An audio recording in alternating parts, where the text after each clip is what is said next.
就是这样开上来的。有护栏，旁边是高山峻岭，底下是万丈深渊。我们团队特别多，昨天来了个马来西亚，我从下面讲到这里，他们一直在点头，我说怎么一直都在这里？原来到这里，他们一句都听不懂哈。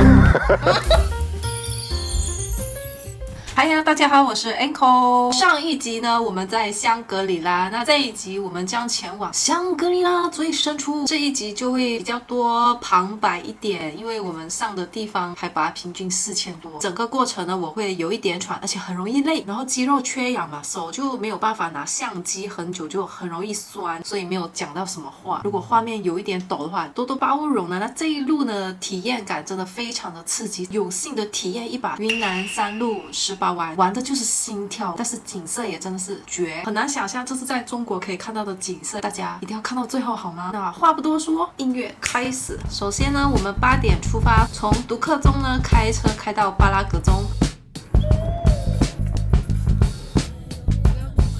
他们显然不知道。突发状况，前面不知道为什么不能通车了，我们去看一看是什么问题。刚从老远看到这个山上面有尘土的往下飞，感觉好像是他们在清理有可能会松动的落石。因为香格里拉最近前几天一直下雨嘛，比较容易有土石流。看这边全部都在等。走到一半，突然说可以通车了。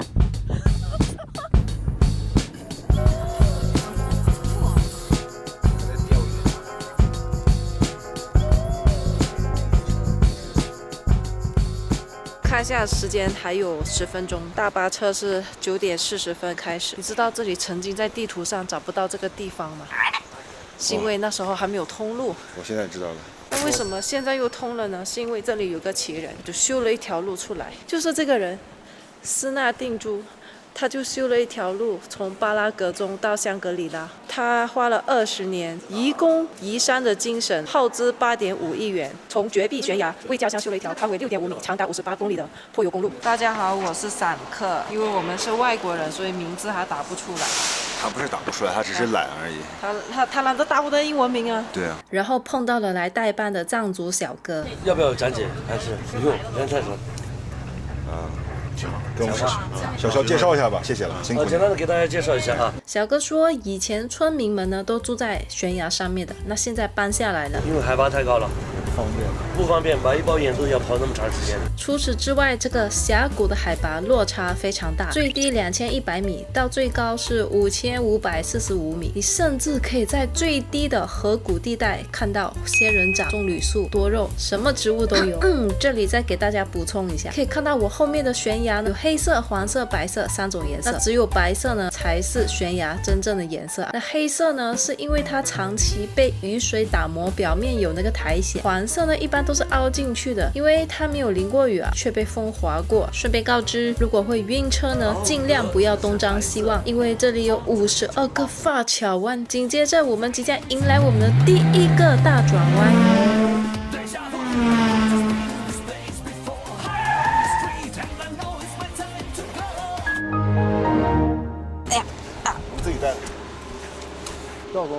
刚刚的弯路，哇 ，S 弯有没有？你看，就是它的山路，我们是这么样，这个大巴就是这样开上来的。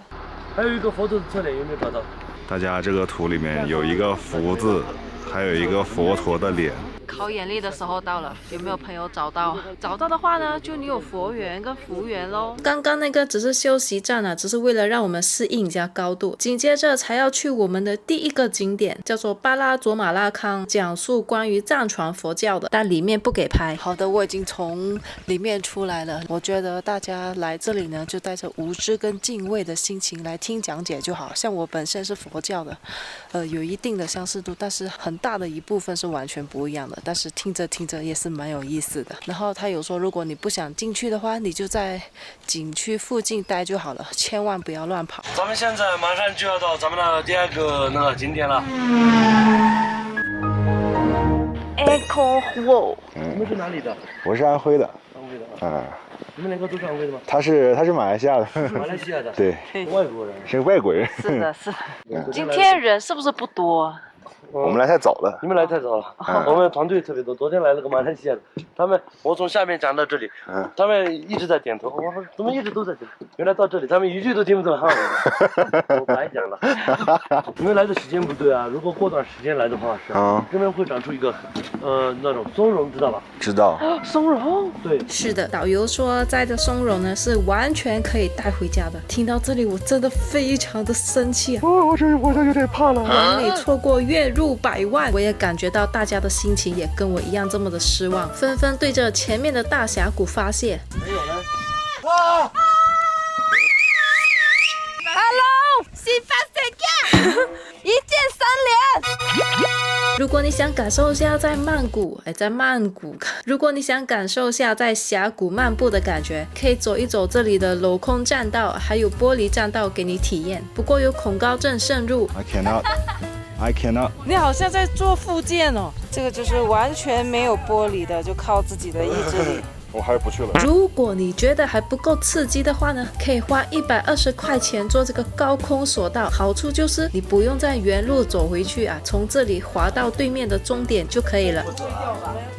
抓宽的，要快到的是腿要伸直。妈呀，我看到我手在抖。其实也没什么啦，就是冲下去那一段呢比较刺激，可以看到我全程都在欣赏大峡谷，简直被它的那股磅礴气势给震撼，真的是不得不感叹人类的渺小。紧接着我们就到巴拉村休息。我忘了它的名字，但是这个就是祈福的意思了，它只能堆单数13579，然后再去一圈香格里拉大峡谷。如果你想要坐漂流船的话，你还要再花120块钱。我觉得所有的景区吧，你都不要抱太高的希望，觉得它什么人间仙境啊，什么惊世脱俗，跟你以前看过的所有的都不一样，我觉得不太现实。但是如果你没有这样的期待的话，就是你静心来这里，我觉得我看来还是非常值得一来的。当然了，旅游本身就是一个非常主观的东西，我觉得好的，大家不一定觉得好。你觉得呢？你说的就是我想说的。那在巴拉格中呢，这里的景区有分为2条景区。那第一条就是我们玩的，另外一条呢要上那个上面的佛塔，要另外加钱。据说还挺好看的，有雪的时候，但是那时候已经没有雪了。再加上我们赶时间，因为我们之后还要去飞来寺。有一个不好的消息，那时候它的新国道 G214它在修路，本来可以缩短应该1个小时左右吧，但是没办法，我们只能走旧国道，时间上快要4小时左右。旧的是那种盘山公路，比较危险，所以我们只能早点撤了。路上面它是没有灯的，然后如果你晚上开的话，那是非常的可怕的。对，就怕天黑了，误打误撞的要进去那个旧国道，心里还是有一点紧张啦。但是也因为这个机缘下呢，我们才能见到了眼前的这种美景。这种景色就是在告诉你生命的渺小以及远行的意义。还100公里。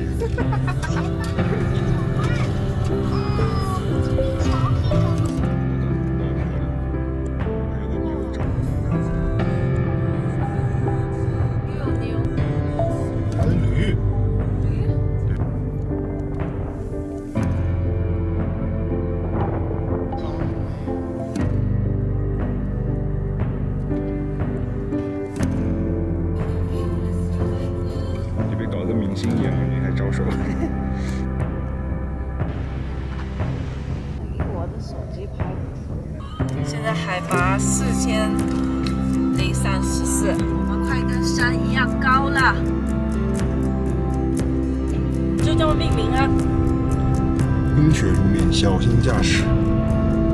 哇！哎，我感觉前面拍更美。这是什么山？不会是？来，这还有人呢！哇 ，Hello。以后我再也不会说瑞士美了，中国就已经有这样的地方。哇，外面只有12度。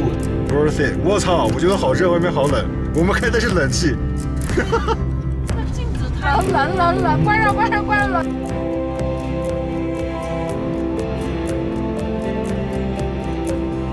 这海拔多少？4292，这里有个。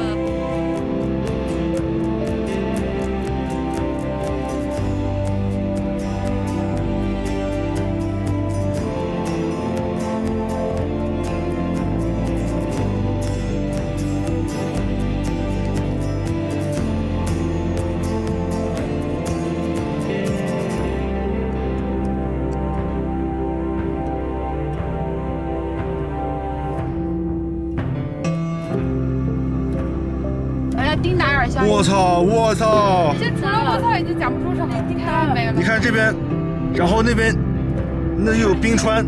这个人现在已经，你看这边，然后这边，哇，这云好大！我的妈，真的好看！我的妈！这边我操！哇，2道彩虹！哇，双彩虹！哇哈！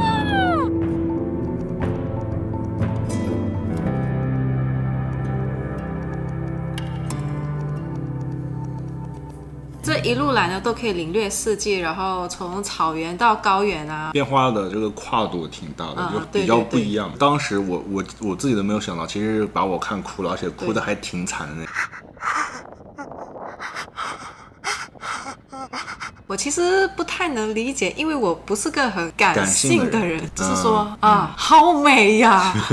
我当时的感受就是我的眼睛里面就只能看到那个画面，而且很震撼。可是，在相机里面看就感觉它好像只是小小的一块这样。因为我自己本身是很喜欢山的一个人嘛，然后当时在那个场景里面真的是四面都环山。就是我后来看网上分析说，可能是我心里面会有点压力。我当时的感觉是他们很大，然后我把我的负面的情绪啊、感情啊或者心里面的事情，就好像可以托付给他们，也不会对他们造成影响。因为在生活中不可能说我把我的负面的情绪和压力去随便跟周围的人讲嘛，因为这样也会给别人带来压力，会对别人造成影响。确实是像很多人讲的，然后云南可以治愈人，我觉得他是有点将我治愈的感觉。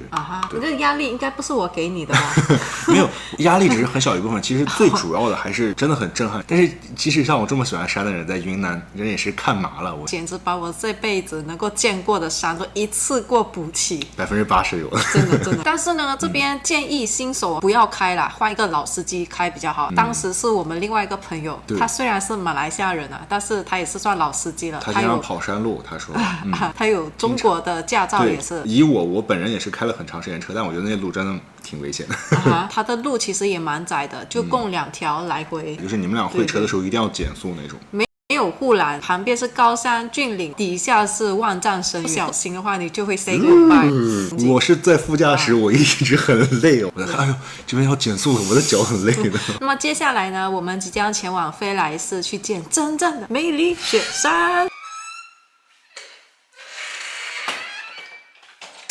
Welcome， 我们现在在德庆。我们这一路经历的其实有点太多了，有点还没有来得及消化，全程都在欢呼。还有一个原因就是我没有很好的拍下来，是因为我有点高反，我觉得我有点缺氧，就是我只要稍微的举手机久一点，我的手就会很酸。我那时候就是手酸了，然后有点喘不过气的时候，我就马上吃这个 Snicker 葡萄糖口服液，反正就补充甜的就对了。然后导游也是跟我们说，吃巧克力是非常有效缓解高原反应的。除此之外，我还带了 Current Body 面膜仪，旅游也可以享受高级的保养。比如说在云南很晒的话，如果你不小心晒伤，也是可以正常的使用面膜仪的，而且它的红光呢有助于细胞的修复，可以让晒伤更快的好。再加上我是大干皮，肌肤容易缺水，看起来松垮，用了之后呢，脸上确实紧致多了。详细详情我会放在底下留言，大家有兴趣可以查看哦。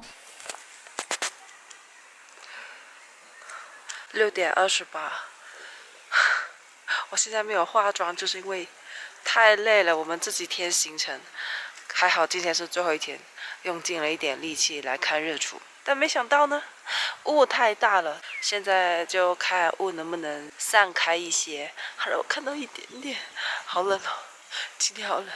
然后因为在高原也不能洗头，这边，哇，赵总他们没起来啊。我你妈不好说，好像真的可以看。哇，这个散的好快呀！哇，这个雾像开了船一样，跑得好快啊！看不散了。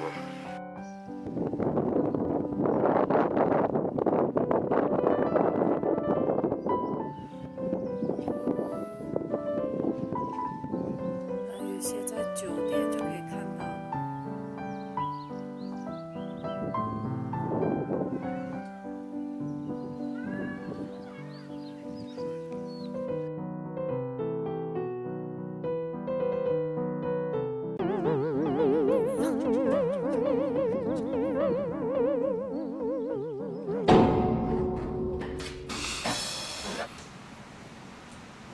也是没办法，当下的雾太大了，但是没有关系。大家如果看不到的话，可以关注这个号。德清县融媒体中心（括号梅里雪山全景直播）。但是回来看，我虽然有看到它的真面目，但是完全没有感觉。对，因为你在镜头里面看，它是没有任何震撼的，你一定要用亲眼去看。这就是为什么香格里拉，我觉得我还需要再去第2次的原因。那香格里拉呢，是我们整个云南旅途中最后的一站了。整个行程人均3200左右，然后再加一些我们没去的景点，3500吧。确实，这次的云南旅游呢，我觉得我的后劲蛮大的。有时候会再回想到在那边玩的时候的景色。那接下来呢，我们也大概准备再去别的地方转。然后我最近也是看新疆很火，看别人拍的新疆，跟云南又不太一样。其实新疆是我从小就是很想要去的地方。我们家是有不能算新疆人吧，但是他在新疆生活的人。我的表舅啊，他们都是在新疆出生长大的。然后呢，我从小就一直说我要去新疆玩，但是不知道为什么一直到现在没有去新疆。自从我来你们家，我每年都说要去新疆。从刚进来开始，已经讲了2-3年。我希望你这一次不是说说而已，不要画大饼，不然以后大家就叫吴大饼。好的，如果喜欢这一集内容的话，不要忘记给我们点赞、订阅、关注、分享，拜拜。我们来到的是这个酋长的家，就是那个